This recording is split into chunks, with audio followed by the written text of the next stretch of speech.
Hello students, welcome to my YouTube channel Geography Guru. Today we are going to discuss about class 9th science worksheet number 52. Today's worksheet is also going to be quite easy one. आज की हमारी worksheet भी काफ़ी आसान रहने वाली है. And in this worksheet we are going to continue our topic tissues. Tissues के बारे में हम पिछली कुछ वर्कशीट से डिस्कस करें. आज भी हम टिश्यूज़ के बारे में बात करने वाले हैं. आज हम डिस्कस करने वाले हैं कनेक्टिव टिश्यूज़ के बारे में. कनेक्टिव टिश्यूज़ क्या होते हैं and what are the functions of these connective tissues and the types of the connective tissues, ये सब कुछ हम जानने की कोशिश करेंगे इस वर्कशीट में. Let's begin. As it is visible on your screen, this is worksheet number 52, our subject science and date 6th of November 2020. Tissues and our topic is connective tissues. Tissues क्या होते हैं? Tissues एक तरीके से sales के group होते हैं, लेकिन उनका स्ट्रक्चर और फंक्शन एक जैसे होते हैं. यानी कि ग्रुप है किसका? सेल्स का है, और उनका स्ट्रक्चर यानी बनावट और फंक्शन एक जैसे होते हैं, तो उस ग्रुप को हम टिश्यू बोलते हैं. And today we are going to discuss about the connective tissues. अब Gyan is there with his question. तो यहाँ पे ज्ञान का क्वेश्चन है, is blood also a type of tissue? क्या ब्लड भी एक टिश्यू होता है? Yes, blood is also a tissue. किस टाइप का टिश्यू होता है, चलिए फाइंड आउट करते हैं. Those tissues whose cells are loosely spaced. Those tissues whose cells are loosely spaced and are embedded in intercellular matrix are known as connective tissues. सबसे पहले बात आती है कि ये कनेक्टिव टिश्यूज़ क्या होते हैं. तो वो टिश्यूज़ जिनकी सेल्स आपस में कम जुड़ी होती है. ओके, लूजली स्पेस्ड मीन्स आपस में कम जुड़ी होती है. And are embedded in intercellular matrix are known as connective tissues. यानी कि इसमें दो चीज़ें हैं कनेक्टिव टिश्यूज़ में. पहली तो ये कि उनकी सेल्स है वो आपस में कम जुड़ी होती है, these are loosely spaced. And second है these are embedded in a intercellular matrix. Intercellular matrix का मतलब होगा कि यहाँ पर जो इंटरसेल्यूलर, इसको हम बोलेंगे कई कोशिकाओं का मैट्रिक्स है, हिंदी में बोलते हैं आधात्री, उसमें ये धंसी होती है. ओके, यानी कि कनेक्टिव टिश्यूज़ क्या है कि those tissues whose cells are loosely connected, ऐसे भी लिख सकते हो, या लूजली स्पेस्ड लिख सकते हो. एंड एम्बेडेड मतलब धंसी होती है इन इंटरसेल्यूलर मैट्रिक्स में, उन्हें हम बोलते हैं कनेक्टिव टिश्यूज. ओके, दो फीचर्स होंगे, कम जुड़ी होंगी और इंटरसेल्यूलर मैट्रिक्स में ये धंसी होती है, तो उनको हम कनेक्टिव टिश्यूज बोलेंगे. Blood is also a connective tissue. Blood भी क्या है? कनेक्टिव टिश्यूज है. And there are two components of connective tissues में दो कॉम्पोनेंट होते हैं. एक तो सेल्यूलर कॉम्पोनेंट होगा क्योंकि ये सेल्स तो होनी ज़रूरी है, और दूसरा होगा इंटरसेल्यूलर मैट्रिक्स होगा जिसमें ये धंसी होती है. तो इसके कितने कंपोनेंट होंगे? दो कंपोनेंट होंगे. एक तो सेल्स होगी क्योंकि सेल्स तो होनी ज़रूरी है, उसी से टिश्यूज़ बने होते हैं, और दूसरा इसमें इंटरसेल्यूलर मैट्रिक्स होगा जिसमें ये सेल्स धंसी होगी, एम्बेडेड होगी. This matrix can be jelly like. अब जो जिसमें धंसी होगी वो कई टाइप का हो सकता है, जेली जैसा भी हो सकता है, it can be fluid, it can be dense, it can be rigid. यानी कि ये कठोर भी हो सकता है, ये डेंस भी हो सकता है, ये फ्लूइड लिक्विड भी हो सकता है, और ये जेली जैसा भी हो सकता है. The nature of the matrix depends on the function performed by the tissues. यानी वो जेली का जैसा होगा या लिक्विड होगा, कैसा मैट्रिक्स होगा जिसमें वो टिश्यूज़ जो सेल्स हैं वो एम्बेडेड यानी धंसी होगी, वो डिपेंड करता है कि वो टिश्यू कौन सा काम करेगा. ओके, तो यहाँ तक हमें ये समझना है कनेक्टिव टिश्यूज़ क्या होते हैं. ब्लड भी एक कनेक्टिव टिश्यूज़ है.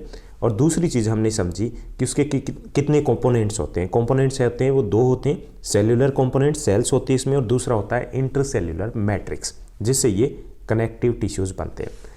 अब बात आती है कि types of the connective tissues. There are mainly 7 types of the connective tissues. 7 types होते हैं: blood, bone, cartilage, ligament, tendon, areolar and adipose. तो कितने हो गए? ये 7 टाइप्स हो गए. अब हम एक एक करके देखते हैं कि ये जो कनेक्टिव टिश्यूज़ हैं ये कहाँ होते हैं और इनका फंक्शन क्या होता है. First one is the blood. It has liquid matrix known as plasma. इसका जो मैट्रिक्स, जैसे इसमें सेल्स तो होंगी, साथ में मैट्रिक्स सभी में होगा, तो इसका जो मैट्रिक्स है वो कैसा होगा? लिक्विड होगा, जिसको हम प्लाज्मा बोलते हैं. प्लाज्मा के बारे में आपने न्यूज़ में सुना होगा, plasma therapy. Plasma is a yellowish fluid. Yellow type का एक फ्लूइड होता है, येलोइश फ्लूइड होता है, एंड लिक्विड होता है, इसको आप लिक्विड भी बोल सकते हो. और इसमें 3 टाइप्स की सेल्स होती है. RBC, red blood cells, then WBC, white blood cells and platelets. These are freely suspended. ये freely यहाँ पर मूवमेंट करती है.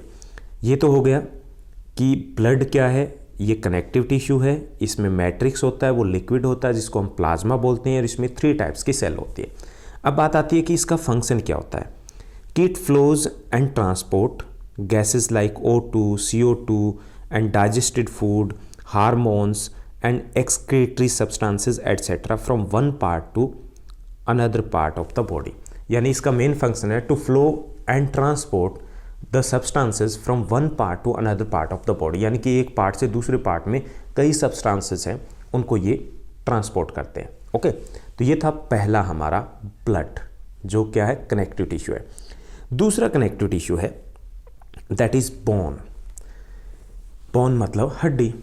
It is a strong and non-flexible tissue. Strong होता है और flexible नहीं होता, यानी कि इसको हम मोड़ नहीं सकते, तो ये नॉन फ्लेक्सिबल होता है.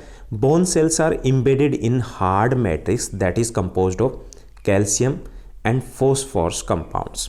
कि ये जो bone cells होती है वो embedded धंसी होती है किसमें, जो हार्ड मैट्रिक्स है उसमें धंसी होती है, जो कैल्शियम या फास्फोरस से बना होता है. कैल्शियम या फास्फोरस से बना होता है.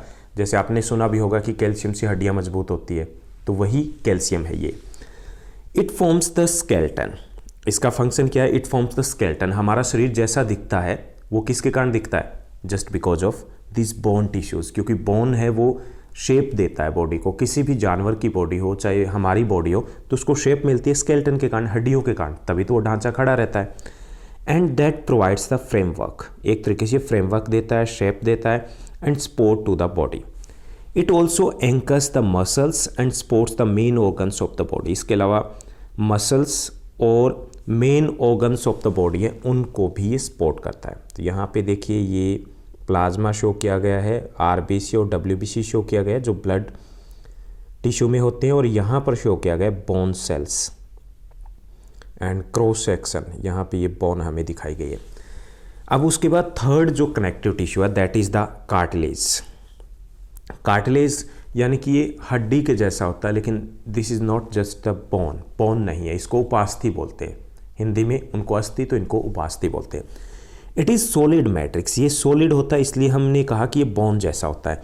Is compound of, it is composed of, बना होता है किसे, protein and sugars, due to which it is strong and flexible tissue. ये स्ट्रॉन्ग होता है लेकिन फ्लेक्सिबल होता है, बोन्स फ्लेक्सिबल नहीं होती. Its cells are widely spaced and usually in pair embedded in the matrix. कि ये वाइडली स्पेस होती है, थोड़ा डिस्टेंस उनमें ज़्यादा होता है, लेकिन ये मैट्रिक्स में धसी होती है, क्योंकि ये तो होगा ही कनेक्टिव टिश्यू है. तो it is found in nose. कहाँ मिलती है, बात आती है कार्टिलेज कहाँ होती है. ये नोज़ में होती है, ईयर में होती है, ट्रैकिया जो श्वास नली होती है उसमें होती है, लैरिंक्स में होती है. And it is also found in both ends of bones. यानी कि बोन्स के दोनों साइड में होती है, बोथ एंड्स में. And makes bones surface smooth eight joint, दस प्रूविंग मैकेनिकल प्रोटेक्शन. ये जहाँ पे हड्डियों के जॉइंट होते हैं वहाँ पर होता है कार्टिलेज. इससे हड्डियाँ जो एक दूसरे मूवमेंट होती है वो इजी हो जाती है और उनको प्रोटेक्शन मिलती है. ओके, तो ये होता है कार्टिलेज. ये सॉलिड होता है लेकिन फ्लेक्सिबल होता है. उसके बाद नेक्स्ट जो हमारा कनेक्टिव टिश्यूज आते हैं वो है ligaments and tendons. Ligaments and tendons में बात करें तो ये फाइब्रस टिश्यूज होते हैं, दोनों फाइबर की तरह होते हैं. लिगमेंट्स की बात करें तो are very elastic and strong tissue. Elastic type का होता है, स्ट्रॉन्ग होता है and have very less matrix. इसमें मैट्रिक्स कम होता है. लिगमेंट्स कनेक्ट, लिगमेंट्स का मेन फंक्शन जो होता है, it connects bone to bone from joints. यानी कि हड्डियों को जोड़ता है ये बोन्स को, लिगमेंट्स. अगर हम टेंडेंस की बात करें तो इसका फंक्शन होता है, इसका फंक्शन है to connect muscle to bone. ये मसल को बोन से जोड़ता है. लिगमेंट्स बोन को बोन से जोड़ता है and tendons it connects muscle to bone, muscle को बोन से जोड़ता है. Next one is there, next tissue है that is the areolar tissue. Areolar tissue क्या है, चलिए उसको भी हम देख लेते हैं. Areolar tissue also a connective tissue. ये भी कनेक्टिव टिश्यू है. It fills the space inside the organs. हमारी ऑर्गन्स के बीच में जो स्पेस होता है उसको ये फिल करता है. एंड स्पोर्ट्स इंटरनल ऑर्गन्स को स्पोर्ट्स करता है and helps in the repair of the tissues, ये रिपेयर भी करता है उन टिश्यूज़ को अगर टूट फूट होती तो। अब कहाँ मिलता है ये? It is found between the skin and muscle के बीच में होता है, अराउंड ब्लड वेसल्स है उनके आसपास ये मिलता है ये। अब आती है एडिपोज टिश्यूज़। एडिपोज टिश्यूज़ क्या होते हैं? जैसे ये फैट के लिए रिस्पॉन्सिबल होते हैं, एक तरीके से इनको बोल सकते हैं कि फैट के स्टोर हाउस होते हैं, फैट मोटापा।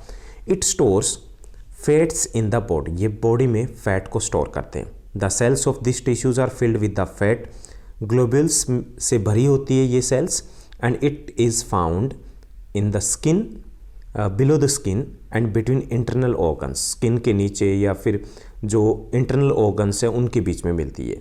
एडिलोप tissues acts as an insulator of heat, एक तरीके से इनसेल्युलेटर ऑफ हीट यानी कि हमारी बॉडी के टेम्परेचर को नॉर्मलाइज रखते हैं। ये जो हमारा मोटापा होता है वो इसी एडिपोज टिश्यूज़ के कारण होता है।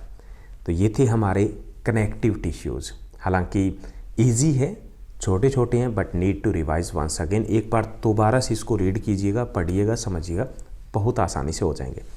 Let's move to the question answer. आज की इस वर्कशीट में 4 इजी क्वेश्चंस दिए गए। First question is there, what are connective tissues? Explain with example. Connective tissues क्या होते हैं हमें एक्सप्लेन करना है। Tissues whose cells are loosely spaced, loosely मतलब जो कम जुड़े होते हैं एक दूसरे से, कम कनेक्टेड होते हैं, and are embedded in the intercellular matrix, जो इंटरसेल्युलर मैट्रिक्स होते हैं उसमें धंसे होते हैं, नोन एज कनेक्टिव टिश्यूज, इनको हम कनेक्टिव टिश्यूज बोलते हैं। Example blood. Second, what are the functions of ligaments and tendons? Ligaments और टेंडन्स के फंक्शन क्या होते हैं? The ligament connects bone to bone, ये हड्डियों को हड्डियों से जोड़ता है, from joints, and the tendons connects the muscles to bone, ये मसल को बोन से जोड़ता है। थर्ड क्वेश्चन की तरफ मूव करते हैं। Where are the areolar and cartilage tissues found? Areolar और कार्टिलेज टिश्यूज कहाँ मिलते हैं? Areolar between skin and muscles में मिलते हैं, साथ ही साथ ये around blood vessels and in bone marrow में ये पाए जाते हैं। कार्टिलेज टिश्यूज को देखें, these are found in nose, ears, throat and trachea. Fourth question is there, name a connective tissue which has liquid matrix, also write its function, यानी हमें एक ऐसा कनेक्टिव टिश्यू बनाना है जिसका लिक्विड मैट्रिक्स होता है और उसका फंक्शन बताना है। तो blood is a connective tissue with a liquid matrix, और इसका फंक्शन क्या है? It flows and transport various substances in the body from one part two another part. तो ये थी हमारी काफ़ी आसान सी वर्कशीट जिसमें हमने कनेक्टिव टिश्यूज़ को समझने की कोशिश करी। उम्मीद करता हूँ आपकी स्टडी बेहद अच्छे तरीके से चल रही होगी। ऐसे ही पढ़ते रहिए, ऐसे ही नहीं उससे और बेहतर पढ़िए, क्योंकि एग्ज़ाम्स पास आने वाले हैं और ये आपकी क्लास बेस प्रोवाइड करती है आगे की लाइफ के लिए। आप हमारे इस चैनल को लाइक, शेयर, सब्सक्राइब भी कीजिएगा, साथ ही साथ एक छोटा सा कमेंट भी कर दिया कीजिए। Thank you, bye bye, have a nice day.